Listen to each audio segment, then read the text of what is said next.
the Primalists are not trying to destroy Azeroth or to effectively necessarily even destroy all mortal life on Azeroth. That's not really what the Primalists have in mind. You know, they don't hate mortals.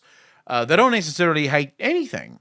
They don't even hate the dragons. They are annoyed with the dragons, the aspects specifically, and the Dragonflights, because the Dragonflights accepted what they considered to be a misguided gift. Or at least they would probably consider it a curse rather than a gift. For the Primalists, the idea is that dragons were supposed to be the rulers of Azeroth. They were supposed to be the strongest on Azeroth. And the Titans' gift to the aspects made it so that the dragons effectively had a ceiling, a limit to the amount of power that they could accrue. Nightlight, thank you so much for hanging out. Really appreciate it. Take care of yourself and enjoy work. So the Primalists, their enemy is the Titans. Now, the Infinite Dragonflight have a very different enemy. While the Infinite Dragonflight would also consider the Titans an enemy, the Infinite Dragonflight accepts all of the aspects, probably all dragonkind, and also just about every other, shall we say, every mortal, everyone is considered an enemy, because the Infinite Dragonflight wants to destroy all of the timelines, so that basically they are the only ones that is left. Now, you could find a relationship of convenience between the Primalists and the Infinite Dragonflight, but it would be a relationship of convenience. The problem that you have with a marriage of convenience is it's going to go swimmingly insofar as let's stop the aspects and let's stop the Titans. But then as soon as the Infinite Dragonflight reaches the point of, okay, let's destroy everything, this is where the Primalists are probably going to be like, what? Let's not do that. That's not what we want. No, that you're going too far. Right? So that's effectively, I can see where that relationship would crumble. I would argue we're probably, what we will have in Dragonflight is kind of like multitudes of enemies. So the Primalist is definitely an enemy that's going to be the major enemy, right? The Twilight Dragonflight is going to be an enemy that I think, and this is pure speculation on my part, I don't know, but Steve Denuser told us that they're now looking at multiple expansion stories. So rather than starting a story and finishing it in a single expansion, they're looking at stories now as a much more long-term affair. So I would assume that we're probably in this expansion going to kill off one, maybe two of the sort of primal, the primal entities. What did Alex Strauzer call them again? Oh my fuck. Alex Strauzer had a name for them.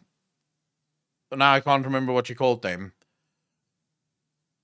The Incarnates. Yes, the Primal Incarnates. Okay, so we're probably going to kill off two of them. And then we might kill, say, next expansion, we might kill the other two. And this is when the Twilight Dragonflight problem is going to become a real threat. So there's a good chance that in this expansion, and again, I want to make it clear, I am now full-blown speculating here, but I can see a world in which this expansion is the expansion where Nozdormu becomes Morozond. It's interesting to me how Nozdormu is desperate to see the truth. So if we go and we say Legacies chapter 3, right? So if we go to chapter 3 of the Legacies, the Legacy thing. So Nozdormu... We were soldiers. There were many threats to the world. There's a moment during all of this that Nozdormu cannot see, okay? So Nozdormu cannot see past this specific moment. And this is where he tells him...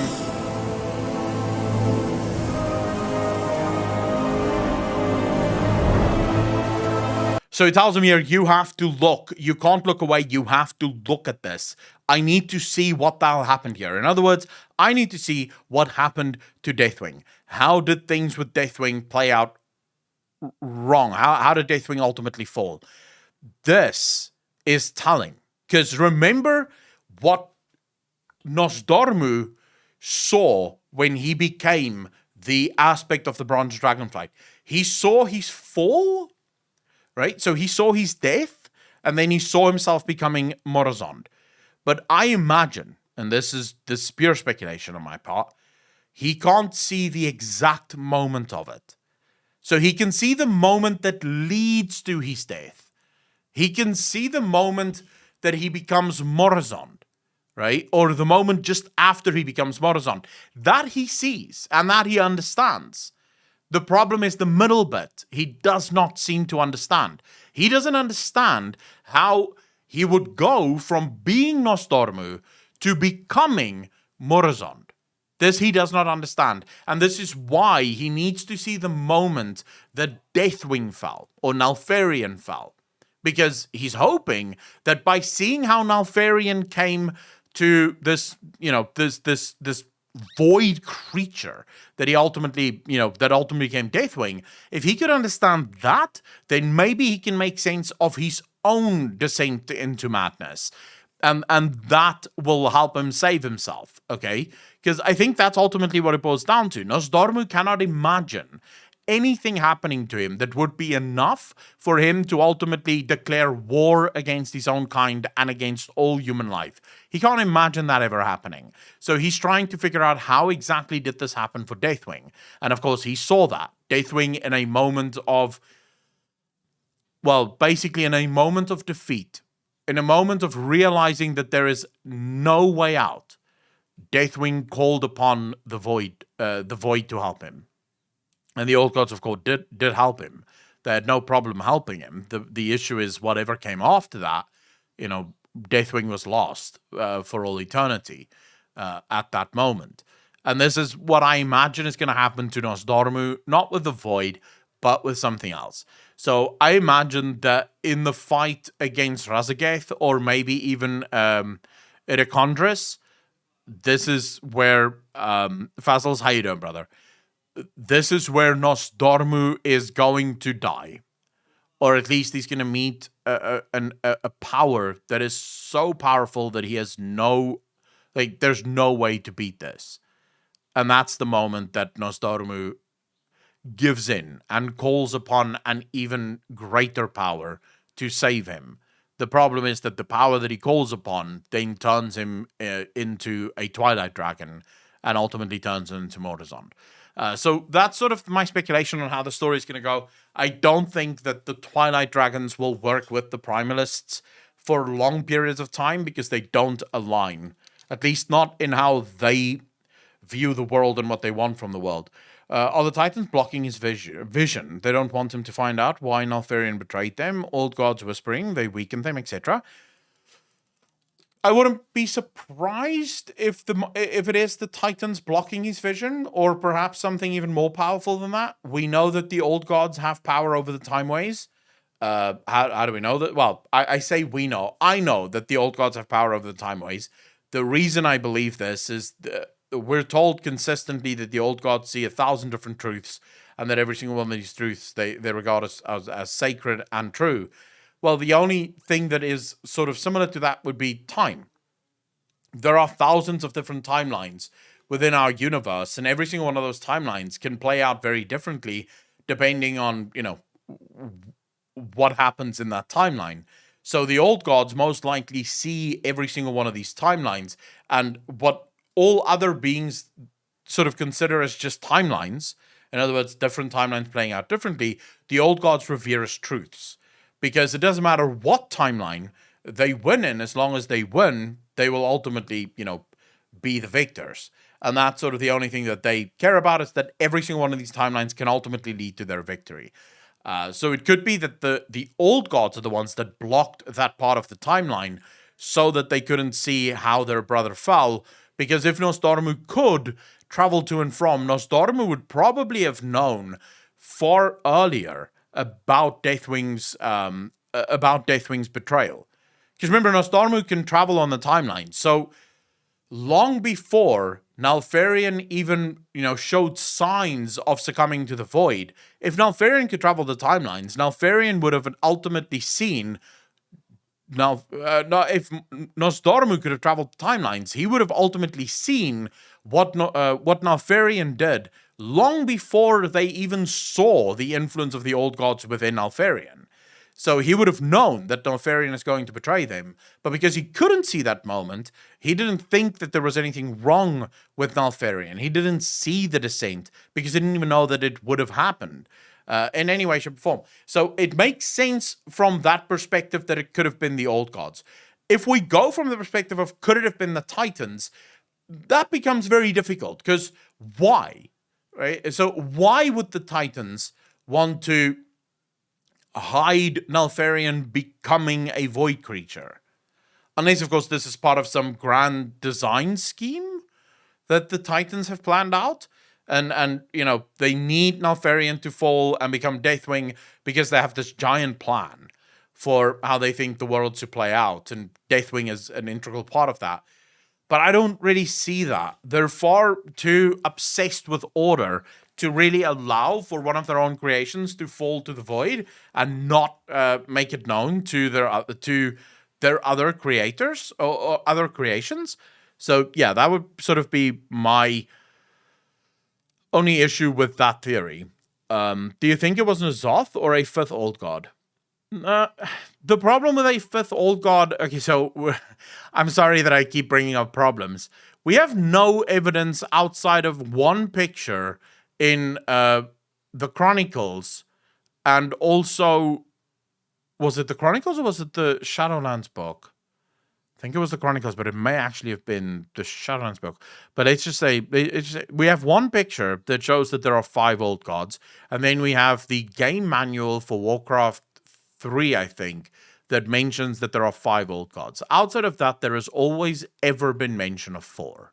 We know of the 4, we know who the 4 is. Xal'atath has been a lot of people's guess. You know, a lot of people have said, yeah, Xal'atath could be the 5th old god. The problem is Xal'atath speaks very much as if she herself serves these old gods, not that she herself is one of them. She serves them. Not loyal to them, but she does serve them. So that would be one of my problems with the argument that Xal'atath could indeed be an old god. Also, we've never seen evidence of an old god actually taking humanoid form. Xal'atath took humanoid form. So Xal'atath must be some kind of very ancient, powerful worshipper of the old gods. Perhaps from a time that's been erased in our history due to the Titan Keepers. So there is a good chance that there were once mortals that worshipped the old gods as gods during the time of the Black Empire, and that they were very happy. They lived a very happy existence until the Titans came and, of course, imprisoned them or destroyed them, because for the Titans, all creation starts the moment they arrive on Azeroth. What about Kaja'mite? It's or similar to Saronites. Memoron used it to create goblins as the first living race. Seems after that, Yogg-Saron created Curse of Flesh when he saw what Memoron did. Lemon Sandwich, yeah, but I mean, I don't know, what do you mean? Like, how does that counter anything that I said? Is it meant to counter something that I said, or are you just making a point?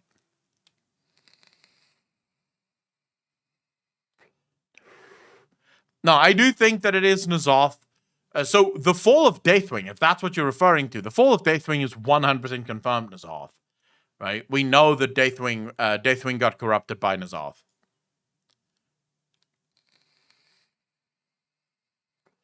Kaja'mite is actually considered to be closer to Azerite than it is to... Because Kaja'mite started showing up after the first Sundering. So after they pulled Y'Shaarj out of Azeroth and Azeroth started bleeding, that would ultimately lead to the creation of the Well of Eternity. That's when Kaja'mite showed up.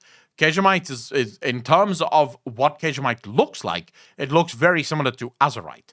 So it's far more likely that Kaja'mite is just another word for Azerite, the blood of Azeroth, than it would be that it's the blood of an old god. Saronite, on the other hand, is the blood of Yogg-Saron. Right? So that's not in question, but Kaja'mite isn't. What's more interesting is that all of these bloods sound so similar, which would lead into my theory, which I know is going to piss a lot of people off, and a lot of people aren't going to like this. But if I am correct, then Azeroth is the mother of the old gods. Azeroth is not a Titan like the Titans thought Azeroth was. Azeroth is indeed a being of the void. And I have a whole video out on why I believe that. But it would answer so many of our questions if that is true. That the old gods have been whispering to Neltharion beforehand. The attacks of the Primalists just pushed them over the edge. I wonder if the old gods orchestrated the whole fight. Not necessarily, but it could be. No, but not necessarily. So that discussion, Riru, when did we have that discussion? What video would that have been? I think it was during one of the legacy chapters. Either chapter 1 or chapter 2. You can go check that. We had the discussion on why I believe Azeroth to be the mother of the old gods. It explains so much within the story, if that is in fact the case. I mean, I could be wrong, right? It's all speculation, but it makes sense to me.